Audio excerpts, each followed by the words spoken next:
You were taught the Four Noble Truths are the foundation of awakening, but here you are, knowing them, even believing them, and still feeling restless, unsatisfied, quietly aching for peace that never quite arrives. You whisper to yourself, life is suffering, desire is the cause, let go, follow the path. But why doesn't it feel like enough? Why does suffering return again and again, like waves that mock the shore of your understanding? The hidden truth is this: the Four Noble Truths are not just teachings to remember, but riddles to live, to burn through with every breath. And until you've allowed them to crack open your illusion of control, they won't bring you peace. They'll only haunt you like poetry you cannot yet decode. The Buddha never said liberation was gained by merely knowing the map. In the Samyutta Nikaya, Sutta 56.11, he said, "It is through not understanding, not penetrating this Dhamma, that you have long been bound by suffering. You must feel each truth in your bones. That dukkha isn't just pain, it's your craving for a life without it. It's your search for permanent joy in a world made of passing shadows. And the second truth? That thirst, tanha, isn't just for pleasures or things. It's your desperate grasping for identity, for meaning, for something solid in this flickering dream. Have you ever truly watched your own mind reaching, clinging, inventing a self just to feel less afraid? The suttas say the self is a bubble on the water, a mirage in the desert. Samyutta Nikaya, Sutta 22.95. And yet, you keep chasing it. The third truth promises an end to suffering, but not by denying life, by seeing through it. Nirvana isn't a paradise waiting at the end of your practice. It's a fire going out.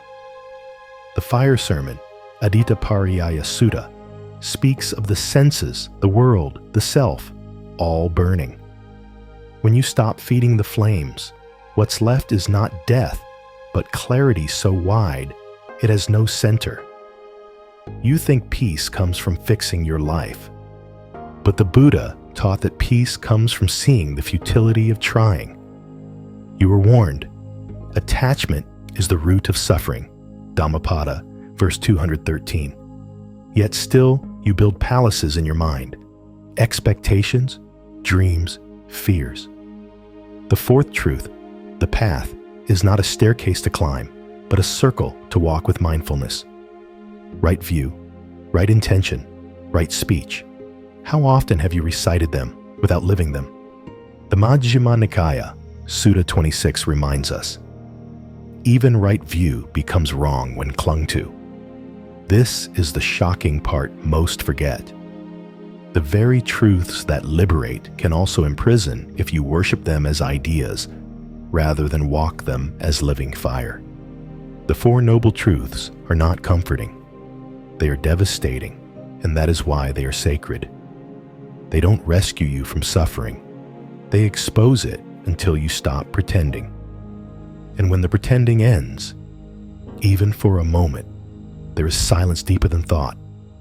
There is no you in that silence, no seeker, no path, just the stillness of seeing. In the Heart Sutra, it says, form is emptiness, emptiness is form, not as a riddle, but as a mirror. You look into it and realize nothing was ever missing.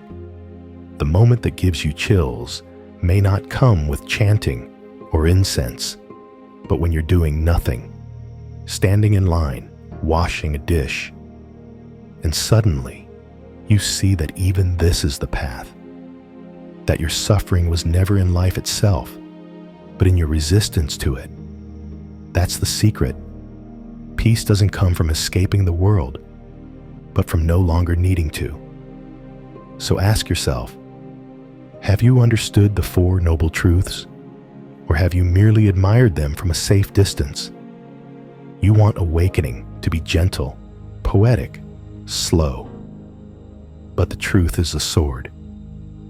And the moment you let it cut, when you stop bargaining and let it slice through the illusion you call me, that is when peace finds you, not as a reward, but as what you always were beneath the noise. Let this be your turning point. Stop holding the truths like prayer beads. Begin walking them as if your life depended on it, because it does.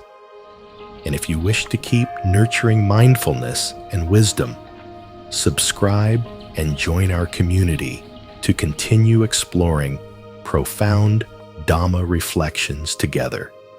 The path of practice is long. See you in the next video.